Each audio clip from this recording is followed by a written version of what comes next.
TV, l'info en continu. Mardi 26 décembre, bonjour à toutes et à tous, ravi de vous retrouver pour cette nouvelle édition du journal de la rédaction. À la une, comme d'habitude, vos prévisions météo, les jours se suivent et se ressemblent. Malheureusement, cette semaine, on aura toujours un temps bien agité, bien perturbé. Cet après-midi, ce mardi, encore beaucoup de vent, des rafales jusqu'à 75 km/h sur les côtes.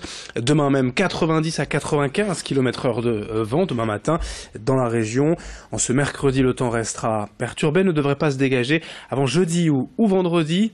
Pareil du côté des températures, 7 degrés prévus aujourd'hui à Lille, à Saint-Omer, 8 degrés à Dunkerque, Boulogne et Calais. Même prévision globalement pour demain, des nuages, des pluies et du vent. À la une d'abord de cette édition, quelques images, non pas de l'effervescence de Noël dans les rues de Lille ce mardi matin, mais tout de même, il y avait encore un peu de monde dans le centre-ville. Noël n'est pas tout à fait terminé. Des paquets cadeaux en main. Certains étaient, voyez, nombreux à sillonner les rues commerçantes. Alors pour changer la taille, changer un produit qui ne plaît pas, à peine déballé, parfois de nombreux cadeaux sont déjà de retour en magasin, mais d'autres se dépêchent aussi de dépenser leur chèque cadeau que l'on l'a offert, ou tout simplement Noël n'est pas terminé, ils ont encore des cadeaux de dernière minute à faire. Brieux Gorchy s'est rendu sur place pour récolter les impressions des Lillois en leur demandant ce qu'ils faisaient là au lendemain de Noël. J'ai pas passé Noël avec ma famille, mais la famille de mon copain, et du coup aujourd'hui on se retrouve. Et du coup aujourd'hui je vais chercher les cadeaux de Noël pour ma famille vu que j'ai travaillé jusqu'à Noël. On a dû changer nos cadeaux parce que la taille était pas bonne. Je viens justement profiter des derniers jours du marché de Noël pour acheter des gaufres et acheter un dernier petit cadeau pour une petite que j'ai pas vue à Noël, donc voilà. C'est juste un jeu que j'ai acheté parce que je vais vous faire la PS4 à mon copain, du coup j'en profite. Le lendemain de Noël c'est toujours agréable parce que ça reste quand même encore assez animé. Et puis, quoi qu'on en pense, les gens, les commerçants commencent déjà leur pré-solde en fait. Autre image liée à Noël, du côté de la solidarité, avec cette traditionnelle opération des Pères Noël Verts du Secours Populaire à la rencontre de 250 familles hébergées dans des hôtels de la métropole lilloise. C'était vendredi sur des images signées Xavier Silly. Le mot d'ordre de l'association est simple, pas d'enfants sans cadeaux, pas d'oubliés de Noël.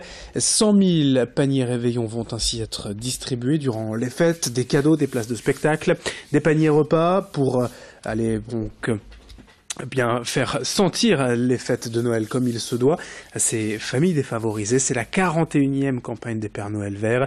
3862 bénévoles dans le département du Nord qui se sont relayés ces dernières semaines pour collecter des jouets ou de l'argent. Exemple donc ici à Halluin, au nord de la métropole lilloise, au micro de Vincent Vieillard avec Xavier Silly. 4 paquets pour les parents, pour les enfants, enfin tout ce qu'il faut pour que chacun y s'y retrouve et puis que c'est vraiment son Noël. Donc il y a des jouets, mais il y a aussi de l'alimentation. Il y a jouets, alimentation, friandises aussi beaucoup, des paniers réveillons. Il y a vraiment tout ce qu'il faut pour faire le réveillon et puis garnir l'arbre de Noël. L'actualité régionale marquée également à Calais par 2 actions intentées en justice par le syndicat maritime Nord, le SMN. Réunis jeudi soir, les marins ont tout d'abord décidé de mener une action au tribunal de grande instance de Boulogne contre Eurotunnel afin de récupérer les souscriptions des personnes de Sifrance versées quand la société a été reprise par les salariés sous forme de SCOP. Dans ce cadre-là, ces derniers donnaient à l'époque 2% de leur salaire brut en souscription. Leur intention est donc de nommer un contrôleur indépendant, on parle tribunal, pour récupérer cet argent. Autre dossier, le SMN attend également la décision de justice le 16 mars prochain contre DFDS, compagnie danoise ayant récupéré les liaisons vers l'Angleterre à la place de Sifrance. 170 plaintes ont été déposées pour récupérer les indemnités de licenciement. Explication avec l'un des représentants du SMN à Calais, le syndicat maritime Nord, au micro de Louis Caillé. Maître Lefebvre a nommé la personne au tribunal de grande instance de Boulogne et de là le tribunal doit décider l'accord ou pas, autrement on devra faire appel et dès que la personne est nommée, elle se fera savoir et elle pourra aller contrôler ce qui doit être contrôlé. Alors, il va contrôler les dettes et comment a été utilisé l'argent de la vente des navires. Et ça, moi j'en appelle fortement au mandataire, liquidateur, maître Deleuzen, de travailler en accord commun avec nous parce que ça sera très important que si le liquidateur se met avec nous, et ayant déjà les AGS qui travaillent avec nous, qu'on fait bloc derrière cette procédure pour lui aussi récupérer les deniers qu'il n'a pas pu récupérer dans le dossier de la SCOP Sifrance. Au CHRU de Lille, une patiente âgée de 53 ans a été retrouvée morte dans un ascenseur de l'hôpital ce lundi matin. Une employée l'a découverte là, elle avait disparu déjà alors qu'elle était cette patiente hospitalisée pour des problèmes de foie. Une enquête a été ouverte mais il reste quand même de sérieuses zones d'ombre dans cette affaire. Écoutez les explications en plateau de notre journaliste Idil Gunaï. Et à l'heure actuelle, de nombreuses interrogations persistent après la découverte du corps de cette patiente originaire de Fretin. Une disparition qui remonte à dimanche lorsque les équipes médicales de l'hôpital Urier appellent la famille pour lui dire que la patiente a quitté sa chambre sans emprunter d'effets personnels. Elle ne serait vêtue que de sa chemise de nuit.